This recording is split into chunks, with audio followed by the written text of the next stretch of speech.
Jon Huntsman is back with me today, live in studio. How you doing, Governor? Bill, it's a pleasure to be with you. Good morning to you. We just overtook Ron Paul for third place in the last poll in New Hampshire. We're moving in the right direction. I feel that wave effect in physics, that once it begins, there's no turning back. All right, guys, we got a guy right here by the name of Michio Kaku who's really into that, too, by the way. I know you're always optimistic every time you come and see us, and I want to get your reaction to something that happened late yesterday here on the Fox News channel. You picked up an endorsement. Roll it.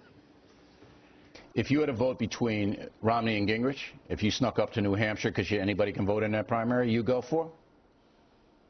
I am not going to get in that Republican primary. No way you can ask me any kind. All right. I also like Huntsman, you know, and if I voted for him, I'd be in the 1%. But he arguably has the most consistently conservative economic record of anybody. Well, he did very well in Utah. Will you take that endorsement? Imagine my surprise, you know, but here's the deal. What did you think? Here's, you know, he did his due diligence. He looked at my record. He found that I've been consistent on life. I've been consistent on the Second Amendment. I delivered the largest tax cut in the history of my state. Health care reform without a mandate. The second voucher bill signed in the entire country. Yeah. The president actually looked into it, and he found that I am the consistent conservative. That's what he said, most consistently conservative record. Got to give him credit for that. And you know what? A lot of other people, Bill, are finding that out to be the case. You've got Eric Erickson, who has taken a second look. George Wilk, who's come around and taken a second look. They may have glossed over me at the very beginning because I crossed a party line to work as U.S. ambassador to China.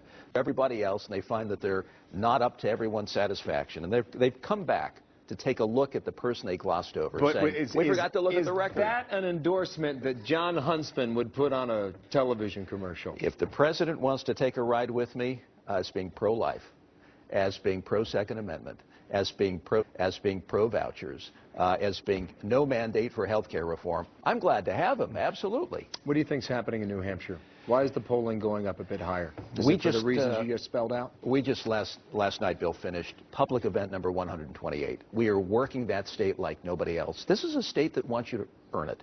They don't want to be told for whom to vote. They love an underdog to come from behind, to work it. They want to know your heart and soul. And you know what else? They're buying the message that I have to offer, and it's from my heart and soul.